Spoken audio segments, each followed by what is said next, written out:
At the Centennial Regional Arena in Brooks, the Brooks Bandits are getting set right in behind us for their home game tonight against the Sherwood Park Crusaders, the only trip that team is going to make to the CRA this year. I'm Tyler King alongside Nathan Crosby. And Nathan, the Bandits continue to win, but over their last three, it's been a different kind of winning. They're not blowing anyone out of the building. They're winning games by close scores, 2-1 finals, and apt defensive play and very good play by Mitch Benson seem to have been the keys lately for them.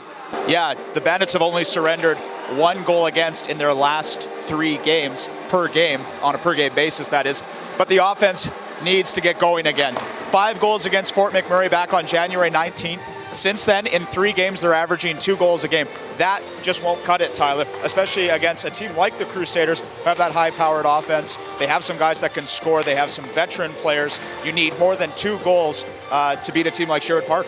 That'll be the thing. The key tonight against Sherwood Park is containing that offense and also allowing Brooks' offense to break through. The Crusaders have the 7th best offense in the AJHL. They have 3 of the top 18 scorers in the AJHL. They're a major threat as they come in here. As much as their defense has sort of slipped a little bit over the last few months, they're still a team that can make you pay if you make mistakes. We saw that when the Bandits were in Sherwood Park and gave up a goal less than a minute into the game. Yeah, Bandit fans will want to keep their eye on their 3 top guns, Dylan Stewart, Ryan Cox, Kai Reedman, all 3 very skilled players. Dylan Stewart's having a fantastic year, just 16 points last year. This year he's already above 50. All 3 of those players I just mentioned in the top 18 of league scoring.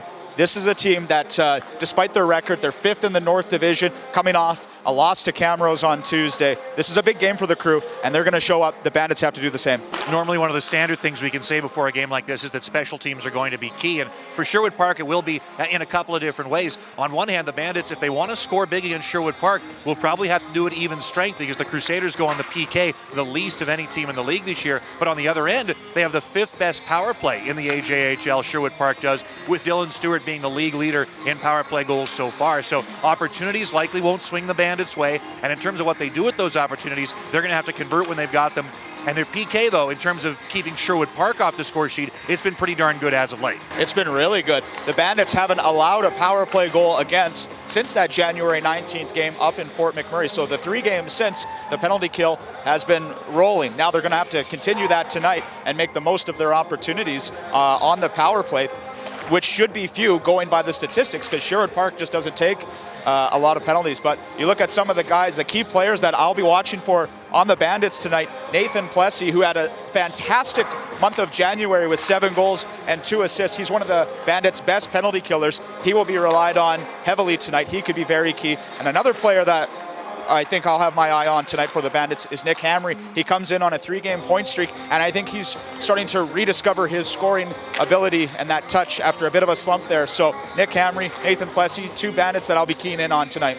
One final quick note, Nathan. I think we got to talk about the home ice advantage the Bandits have started to develop here in this building. At the start of the year, there wasn't much of an advantage. They would lose games here in this building, but now they haven't lost a home game since that Calgary Canucks game back in December. I mean, they have put together a real nice string of performances here at home. They got back-to-back games at the CRA this weekend. Mental Health Charity Jersey Night coming up tomorrow night. It's sure to be a big crowd, and it would be big for them to rhyme off a couple of more home wins because they got some big North Division road trips coming up right after that, too. Yeah, February is an interesting month.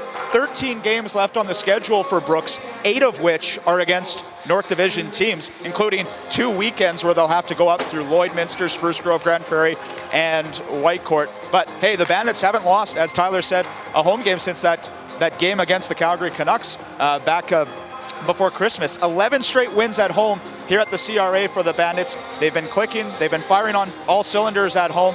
The offense needs to pick it up tonight, but with a good crowd on hand, I don't think that'll be any problem. We're hoping for a big crowd tonight and tomorrow night. Bandits at home against the Sherwood Park Crusaders. Puck drop scheduled for 7 o'clock.